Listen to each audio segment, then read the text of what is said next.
president, they expanded it. Hippies in about 10 countries worldwide. We do it slightly differently here. We do a multicultural hippie program, and we do an Aboriginal hippie program. And right now we're doing a summer program for Syrian refugees. So please, just go to Hippie Canada and learn more about it. But now, let's first hear from Sarah. And what are you, I'm just going to do it a wide open question to you. Talk to us. What are you thinking? It's like what everybody asks right now, right? What are you thinking when watching these conventions? So, I think it actually, if it's alright with you, Krista, if we both just kind of move over there together. Absolutely. Because I think that, like she said, that's what everybody's asking us right now as Americans, especially as Americans living not in the United States, in Canada, or I think this is probably true anywhere in the world. When you're the American in the room and you've got an election like we've got right now, that's really all anybody wants to talk to you about. And they don't care what your kids are doing, they don't care what books you read, what the weather's like, this is what they want. So I think what's important is to remember kind of what America is and what we do in elections. And I think if you look at the results over, I went back and looked just back to 1968, and we're a polarized nation. And it doesn't always feel like that because the Electoral College doesn't always line up like that. But if you look at our popular vote, we're very much a polarized country, and it's become more so in the last few elections. I'm sure you all recall, as I'm sure you do as well, the election of 2000 that was, taken away from Al Gore, many believe, because Electoral College votes did not line up with the popular vote. The Supreme Court decided to side with the Electoral College. And honestly, it's our system, right? And so you don't break the system just for one person ever. And I think that's an important thing to remember. You have to remember where America came from, right? We're distrustful of government. We're distrustful of people in government making decisions, which is why we make it so hard for government to make decisions.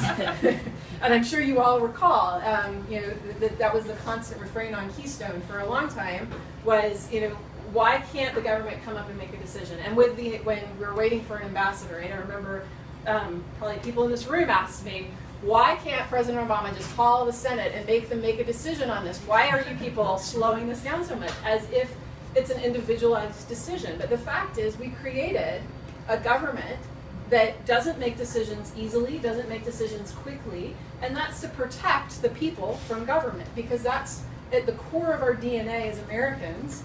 We, if you go back and read the Declaration of Independence, I would say, you all remember the first paragraph. Read down, the second to the last paragraph is the FU paragraph, right? That's where we tell the Brits to just go, like, we're done. Right? And that's the one that's really important. And also just the structure of it. We list every complaint we had. So now you look at us as a country and you look at the way our government is structured, and what we've managed to do is create a system where everything's a little slower, a little bit more plodded along, and Americans themselves don't even remember why we did this, which is my second point. Americans have short memories.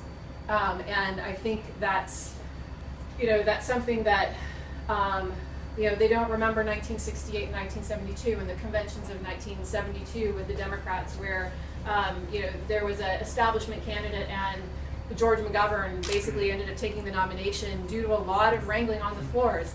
And when Andrew and I first started talking about doing something about elections, that was what we were talking about. Like, it was, at one point, it was a discussion of maybe the conventions are going to matter this year. Yeah. So, you want to take it from there for a bit? Yeah, so I suppose I come from the background of having worked on the Democratic National Convention in 2008, which is where Obama was nominated for the first time. And so to see, I've been watching the conventions closely since that point. And to see how things are shaping up this year is really, really interesting because it's an interesting election generally, I suppose, to say the least. Yeah. The primary's on. Yeah, absolutely. So you have two really interesting candidates, two very polarizing candidates, and also a lot of the infighting in both of the parties. And so you can absolutely see that kind of taking shape and taking hold within the actual convention, which is really fascinating to see. So the conventions are really interesting in the States. Like, they're this big public spectacle. They are an opportunity for candidates to talk to voters directly, for those who actually watch. They're an opportunity for them to talk to their parties directly. And they're also an opportunity to kind of set the stage for themselves and frame themselves and frame their opponents, which is really interesting. And we've certainly seen that this year. I think one of the most interesting things for me, just as, I guess, a political wonk for somebody who loves politics, who loves American and Canadian politics, and who loves watching these conventions, is to see kind of like the differences and also the similarities in both the conventions. So like I would say first on the differences. So the differences. We'll just say the differences. We could go on about differences for a long time, right? Because the politics is just absolutely crazy. But for me, the biggest, most striking thing was the difference in tone between the two parties. With the Republicans, you had this is what's wrong with America, and X, Y, and Z is to blame. And with the Democrats, so far, seemed to me to be, kind of taking a more hopeful perspective, a more like, yeah, maybe things aren't the best, but we can do better, and this is how we can do better. So there's a massive contrast in tone and a very interesting difference there from my perspective. Second thing is just on the similarity front, as I mentioned before, the infighting between the parties has become very apparent on the floor of the conventions. I mean, you had people chanting at both conventions, when at the Republican when Ted Cruz was up, and at the Democrats on Monday when, after this email leak, this absolutely bombshell, what I think the Sanders camp knew was happening, but they didn't have any evidence of. And now you see all this stuff erupting on the floor. So that's been really fascinating to see how it's kind of actually come, maybe the conventions are actually going to come to matter. And the final thing that I would say that I think is really interesting this year is that every year at the conventions and in elections, candidates, presidential and at every level, often use surrogates to support their character and kind of to bolster support for themselves. And this year, I think it's been more important than ever. With Donald Trump, you have somebody who's very polarizing, very divisive, and the same thing with Hillary Clinton. She's no Barack Obama, right? So you see the Democrats trotting out, I love her and I support her, but she's not, right? And so you see the Democrats trotting out Michelle Obama in support of her. You see them trotting out 9/11 survivors that she went to visit every day to talk about her character, to show the type of person she is. And it's all in in an effort to soften the image of both these candidates, which I think is really fascinating. And on that point, you see that happening with Donald Trump's daughter, Ivanka, talking about him being a mentor, a father, a businessman, and everything.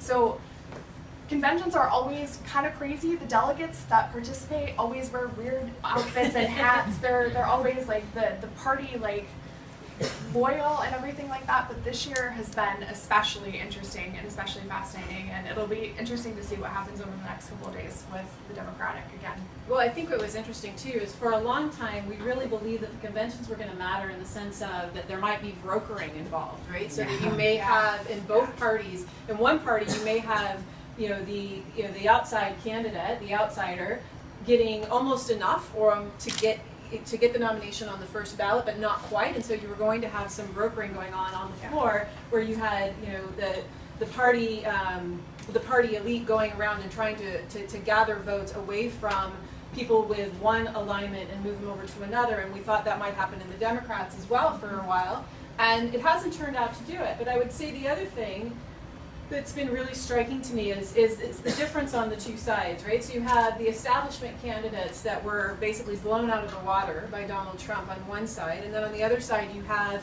the establishment candidate in the end taking the convention. And not only that, but the establishment has come out and not just the establishment, but Bernie Sanders himself and Elizabeth Warren, another surrogate for Bernie Sanders at one point, have come out and said, the stakes are too high.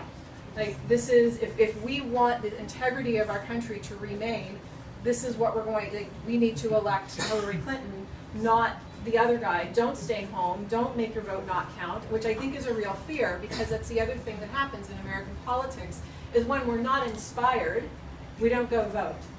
And so you see these depressed voting patterns every year when you don't have a candidate that speaks to people. Mitt Romney's a great example, right? Republicans weren't inspired by Mitt Romney. They didn't turn out to vote for Mitt Romney.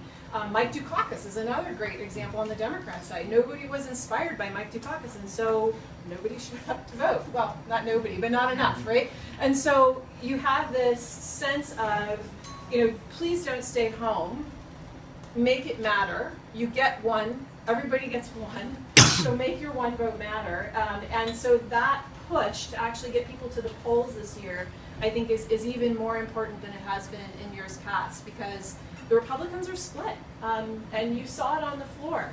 What I think is interesting with the Democrats is that there is a shadow convention, essentially, but what's happened in the building is more or less a united front, becoming more united over time. So there's definitely a focus on ensuring that people know that the Sanders supporters are upset. They think that it's they were robbed of the nomination, but at the same time, there's also an understanding that it's bigger than Bernie Sanders, and Bernie Sanders has been the person that has shown that more strongly than any other.